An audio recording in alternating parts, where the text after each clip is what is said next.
എല്ലാവർക്കും നമസ്കാരം. United Pentecostal കൗൺസിലും Christian ഐക്യവേദിയും സംയുക്തമായി പ്രവർത്തിക്കുവാൻ തീരുമാനിച്ചിരിക്കുന്നു. ഇതിൻ്റെ പശ്ചാത്തലം എന്ന് പറയുന്നത് കൊല്ലം ജില്ലയിലെ ശൂരനാട് എന്ന സ്ഥലത്ത് പെന്തക്കോസ്ത സഭയുടെ ഏതാണ്ട് 4 സഭകളുടെ ശവക്കോട്ട അവിടെയുണ്ട്. 1978 മുതൽ ഇവിടെ ശവം അടക്കുന്നതാണ്. അവിടുത്തെ ഒരു സെൻറ്റ് മേരീസ് ഓർത്തഡോക്സ് പള്ളി, ശൂരനാട് സെൻറ്റ് മേരീസ് ഓർത്തഡോക്സ് പള്ളിയിൽ നിന്നും 1978 കാലഘട്ടങ്ങളിൽ കുറച്ച് ആളുകൾ ഓർത്തഡോക്സ് സഭയിൽ നിന്ന് മാറി പെന്തക്കോസ്ത് വിശ്വാസം സ്വീകരിച്ചു. അന്ന് മുതൽ അവർ ഈ ശവക്കോട്ട ഉപയോഗിച്ചു പോരുകയാണ്. എന്നാൽ 2007 അവിടെ വന്ന് സ്ഥലം വാങ്ങിച്ച ഒരു അമേരിക്കക്കാരൻ, അദ്ദേഹം ഇപ്പോൾ അവിടെ ഒരു വീട് പണിയാണ്. വീട് പണിയുക എന്ന് പറഞ്ഞാൽ അദ്ദേഹം ഏതാണ്ട് 18 അടി താഴ്ചയിൽ മണ്ണെടുത്ത് മാറ്റി അവിടെ വീട് പണിയുകയാണ്. ഇദ്ദേഹം ഈ മണ്ണെടുത്ത് മാറ്റിയതോടുകൂടി അദ്ദേഹം അവിടെ ഒരു കിണർ കുത്തുകയാണ്. ഇദ്ദേഹം ഒരു ആരോപണമായി രംഗത്ത് വന്നു. അദ്ദേഹത്തിന് നല്ല കുടിവെള്ളം ലഭിക്കുന്നില്ല. കാരണം ശവക്കോട്ടയോട് ചേർന്ന് കിടക്കുന്ന പ്രദേശമായതുകൊണ്ട് അദ്ദേഹത്തിന് കുടിവെള്ളം നല്ലത് ലഭിക്കുന്നില്ല. അതുകൊണ്ട് ഇവിടെ ഇനി ശവം അടക്കാൻ പറ്റുകയില്ല. അദ്ദേഹം കോടതിയിൽ പോയി അതിന് സ്റ്റേ മേടിച്ചു. എന്നാൽ ഈ ശവക്കോട്ടയുമായി ബന്ധപ്പെട്ട് കൃത്യമായ ലൈസൻസോ കാര്യങ്ങളോ ഉണ്ടോ എന്നുള്ളതിനെക്കുറിച്ച് പഠിക്കേണ്ടിയിരിക്കുന്നു. എന്നാൽ ഇദ്ദേഹത്തിന് സ്റ്റേ ഓർഡർ കിട്ടി. ഇതുമായി ബന്ധപ്പെട്ട് അവിടെ ഇനി ശവം അടക്കാൻ പറ്റിയത്. എന്നാൽ 1978 മുതൽ അവിടെ പല മൃതദേഹങ്ങൾ അടക്കിയിട്ടുണ്ട്. ഏതാണ്ട് 50-ലധികം മൃതദേഹങ്ങൾ അടക്കിയിട്ടുണ്ട്. അതിനോട് ചേർന്ന് ഓർത്തഡോക്സ് സഭയുടെ ശവക്കോട്ടയുണ്ട്. എന്നാൽ ഇപ്പോൾ ഇതിന് സ്റ്റേ വന്നിരിക്കുകയാണ്. ഈ അമേരിക്കക്കാരനായ ഈ വ്യക്തിയോട് പല പ്രാവശ്യം ഇതുമായി ബന്ധപ്പെട്ട് സംസാരിച്ചു. അവിടുത്തെ ലോക്കൽ MLA സംസാരിച്ചു, പഞ്ചായത്ത് പ്രസിഡന്റ് സംസാരിച്ചു. എന്നാൽ അദ്ദേഹം വഴങ്ങുന്ന ലക്ഷണമില്ല. കാരണം അദ്ദേഹം ഒരു കോടീശ്വരനായ വ്യക്തിയാണ്. പണം ധാരാളമുണ്ട്, പണം വാരി എറിയാനുണ്ട്. ഏതാണ്ട് 3-4 കോടി രൂപ മുടക്കി വീട് വെക്കുന്ന ഒരാളെ സംബന്ധിച്ചിടത്തോളം 10-50 ലക്ഷം രൂപ ഉദ്യോഗസ്ഥർ കൊടുക്കുന്നതിനോ അല്ലെങ്കിൽ കേസ് നടത്തിപ്പിനോ അദ്ദേഹത്തിന് പണത്തിന് പ്രശ്നമുള്ള ആളല്ല. അപ്പോൾ ഇതുമായി ബന്ധപ്പെട്ട് MLA സംസാരിക്കാൻ ചെന്ന് കഴിഞ്ഞപ്പോൾ MLAയോട് ഇപ്രകാരം പറഞ്ഞു, എന്തായാലും കോടതി കേസ് നടക്കുകയല്ലേ, കോടതി കേസ് തീരട്ടെ. കോടതിയിൽ ഏത് കാലത്ത് കേസ് തീരും, നമ്മുടെ സാഹചര്യം അങ്ങനെയാണ്, കേസുകളിങ്ങനെ മുമ്പോട്ട് പോകും. എന്നാൽ ഇതുമായി ബന്ധപ്പെട്ട് പല പ്രാവശ്യവും ഇദ്ദേഹവുമായി സംസാരിച്ചിട്ടും ഇദ്ദേഹം അതിന് വഴങ്ങാതെ വന്നപ്പോൾ യുണൈറ്റഡ് പെന്തക്കോസ്റ്റൽ കരുനാഗപ്പള്ളി യൂണിറ്റിൻ്റെ നേതൃത്വത്തിൽ കൗൺസിൽ ഒരു ധർണ അവിടെ നടത്തി, സമരം. അത് പഞ്ചായത്ത് ഓഫീസിൻ്റെ മുമ്പിലാണ്. അങ്ങനെ ആ സമരം അത് പിന്നീടൊരു നിരാഹാര സമരമായി മാറി. അതിപ്പോൾ നടന്നുകൊണ്ടിരിക്കുകയാണ്.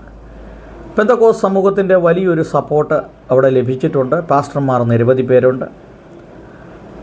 ഈ കഴിഞ്ഞ ദിവസം ശവപ്പെട്ടിയുമായി ഒരു പ്രകടനം റോട്ടിലൂടെ നടത്തി. എന്നാൽ ഇതിനൊന്നും ഇതുവരെ ഒരു ഫലം കാണാനായിട്ട് സാധിച്ചില്ല. MLA-മാരും MP-മാരും ഒക്കെ മന്ത്രിമാരൊക്കെ ഇതുമായി ബന്ധപ്പെട്ട് ഇടപെട്ടെങ്കിലും ഈ വ്യക്തി, അമേരിക്കക്കാരനായ ഇദ്ദേഹം, ഇതിന് വഴങ്ങാൻ തയ്യാറായില്ല. കാരണം അദ്ദേഹത്തിൻ്റെ കയ്യിൽ പണമുണ്ട്. എന്നാൽ ഇതുമായി ബന്ധപ്പെട്ട് യുണൈറ്റഡ് പെന്തക്കോസ്റ്റൽ കൗൺസിലും ക്രിസ്ത്യൻ ഐക്യവേദിയും രണ്ട് സംഘടനകളാണ്. യുണൈറ്റഡ് പെന്തക്കോസ്റ്റൽ കൗൺസിൽ ഇന്ത്യയിലും ഇന്ത്യക്ക് പുറത്തും, അതോടൊപ്പം തന്നെ കേരളത്തിലെ എല്ലാ ജില്ലകളിലും തന്നെ ജില്ലാ കമ്മിറ്റികളും ഭാരവാഹികളുമുള്ള ഒരു സംഘടനയാണ്. അതിൻ്റെ പ്രസിഡൻറ്റ് ശ്രീ ബാബു പറയത്തുകാട്ടിലും സെക്രട്ടറി പാസ്റ്റർ സാബു ജോണും പിന്നീട് കമ്മിറ്റി അംഗങ്ങളുണ്ട്. ഈ സംഘടന ഈ നാളുകളിലായി നിരവധി മേഖലകളിൽ ഇടപെട്ടിട്ടുണ്ട്. പ്രത്യേകിച്ച് പാസ്റ്റർമാർക്കെതിരെ വന്ന ഉപദ്രവങ്ങൾ, പാസ്റ്റർമാർക്കെതിരെ ഉണ്ടായ കേസുകൾ, കള്ളക്കേസുകൾ, ഇങ്ങനെ പല കാര്യങ്ങളിലും ഈ സംഘടന ഇടപെട്ടിട്ടുണ്ട്. എന്നാൽ ക്രിസ്ത്യൻ ഐക്യവേദി വളരെ പഴക്കമുള്ള ഒരു സംഘടനയാണ്.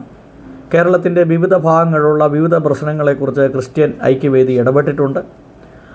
പല ആളുകളും, പ്രത്യേകിച്ച് റിട്ടയർഡ് പോലീസ് ഉദ്യോഗസ്ഥന്മാർ, മറ്റ് രാഷ്ട്രീയ, സാമൂഹിക, സാംസ്കാരിക മേഖലയിൽ പ്രവർത്തിക്കുന്നവരൊക്കെയും ഈ സംഘടനയിലുണ്ട്. എന്നാൽ ഈ രണ്ട് സംഘടനകൾ ചേർന്ന് ഒന്നിച്ച് പ്രവർത്തിക്കുവാനായിട്ട് താല്പര്യപ്പെട്ട് ഇപ്പോൾ അവർ മുമ്പോട്ട് വന്നിരിക്കുകയാണ്. ഈ ക്രിസ്ത്യൻ ഐക്യവേദിയുടെ general secretary pastor Kuriakose M Kudakkachira Idukki ഉപ്പുതറക്കാരനാണ്. ഇതിൻ്റെ പ്രസിഡൻ്റായിട്ട് പ്രവർത്തിക്കുന്നത് കുഞ്ഞുമോൻ തോട്ടപ്പള്ളി, അദ്ദേഹം കോട്ടയംകാരനാണ്. വലിയ കമ്മിറ്റി അംഗങ്ങളുണ്ട്.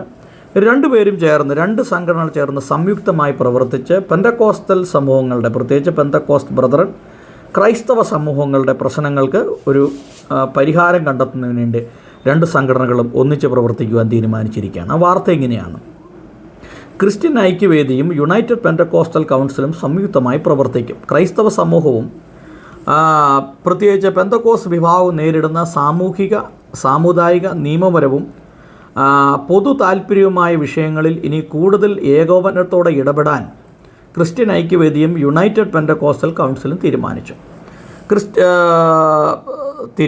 ക്രിസ്ത്യൻ സമൂഹത്തിൻ്റെ പൊതുവായ വിഷയങ്ങളിൽ വിവിധ സഭകളുടെയും സംഘടനകളുടെയും തമ്മിലുള്ള സഹകരണവും ഐക്യവും ശക്തിപ്പെടുത്തുന്നതിനോടൊപ്പം പെന്തക്കോസ്റ്റ് സമൂഹം നേരിടുന്ന പ്രത്യേക വിഷയങ്ങളിലും ആവശ്യമായ ഇടപെടൽ നടത്തുന്നതിന് വേണ്ടിയാണ് ഈ സംയുക്ത പ്രവർത്തനം ഏകോപിപ്പിച്ച് മുമ്പോട്ട് പോകുന്നത്.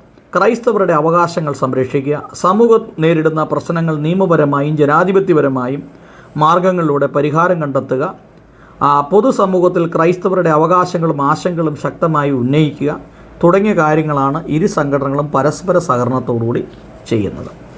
യുണൈറ്റഡ് പെന്തക്കോസ്റ്റൽ കൗൺസിൽ ദേശീയ പ്രസിഡന്റ് ബാബു പറയത്തുകാട്ടിൽ, ദേശീയ general secretary pastor Sabu John, ദേശീയ ട്രഷറർ പാസ്റ്റർ സുരൻ സീനായി, ദേശീയ vice president pastor Raju Kuzhimattam, Christian Aikyavedi കേന്ദ്ര committee president evangelist Kunjumon Thottappally, സംസ്ഥാന general secretary pastor Kuriakose Kudakkachira എന്നിവർ സംയുക്ത പ്രസ്താവനയിലൂടെ ഇത് വ്യക്തമാക്കി.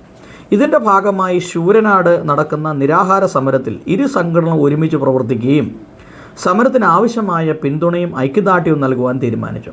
ശൂരനാട്ടെ വിഷയത്തിൽ നീതിപൂർവമായ പരിഹാരം ഉണ്ടാകുന്നതിന് ആയി ബന്ധപ്പെട്ട അധികാരികളുടെ ശ്രദ്ധയിൽ ഈ വിഷയം എത്തിക്കുന്നതിനും ആവശ്യമായ ഇടപെടലുകളിലും നടത്തുന്നതിനും ഇരു സംഘടനകളും പരസ്പരം സഹകരിച്ച് പ്രവർത്തിക്കും.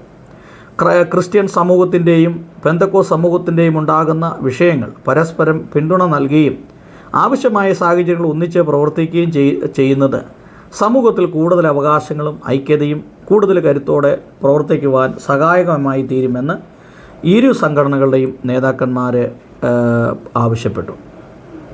വ്യത്യസ്ത സഭാ സംഘടനകളുടെ പശ്ചാത്തലത്തിൽ നിലനിൽക്കുമ്പോഴും പൊതുവായ വിഷയങ്ങൾ ഐക്യവും സഹകരണവും സംയുക്ത ഇടപെടലും ശക്തിപ്പെടുത്തുക എന്നുള്ളതാണ് ഇതിൻ്റെ പ്രധാനപ്പെട്ട ഉദ്ദേശം.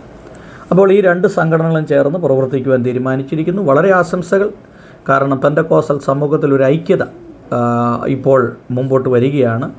അതിന് നേതൃത്വം നൽകുന്നത് യുണൈറ്റഡ് പെന്തക്കോസ്റ്റൽ കൗൺസിലാണ്. അങ്ങനെ പല സംഘടനകൾ ഇതിൽ സംയുക്തമായി ചേരട്ടെ. ഇപ്പോൾ ക്രിസ്ത്യൻ ഐക്യവേദി വന്നിട്ടുണ്ട്. അങ്ങനെ ഈ സംഘടനകളെല്ലാം കൂടെ ഒന്നിച്ചു ചേർന്ന് നിന്നുകൊണ്ട് പെന്തക്കോസ്റ്റൽ ബ്രദറൻ അതുപോലെ ക്രൈസ്തവ സമൂഹങ്ങളുടെ ആവശ്യങ്ങൾക്ക് വേണ്ടി ശക്തമായി പോരാടുന്നതിന് വേണ്ടി ഇവർ രംഗത്ത് വന്നിരിക്കുന്നു. എന്തായാലും അതൊരു നല്ലൊരു കാര്യമാണ്. ഇവരെ പ്രത്യേകം അഭിനന്ദിക്കുന്നതിനോടൊപ്പം തന്നെ കൂടുതൽ കരുത്തോടുകൂടി ഈ പ്രവർത്തനങ്ങൾ മുമ്പോട്ട് പോകാനുള്ള കരുത്തുണ്ടാകട്ടെ എന്ന് ആത്മാർത്ഥമായിട്ട് ആശംസിക്കുന്നു. പെന്തക്കോസ്റ്റൽ ബ്രദറൻ സമൂഹങ്ങൾ നേരിടുന്ന പ്രശ്നങ്ങളെ എന്തെങ്കിലും പ്രശ്നങ്ങൾ ഉണ്ടെങ്കിൽ നിങ്ങൾക്ക് ഈ സംഘടനകളുമായിട്ട് ബന്ധപ്പെടാം. അവർ നിങ്ങൾക്ക് നിയമപരമായ ഉപദേശങ്ങളും അതോടൊപ്പം തന്നെ നിങ്ങളുടെ ആവശ്യങ്ങളിൽ അവർ എത്തുകയും നിങ്ങൾക്ക് ആവശ്യമായ സഹായ സഹകരണങ്ങൾ ചെയ്യുകയും ചെയ്യും എന്നുള്ളതാണ് ഈ സംഘടനകളിൽ നിന്ന് മനസ്സിലാക്കുവാനായിട്ട് കഴിഞ്ഞിട്ടുള്ളത്.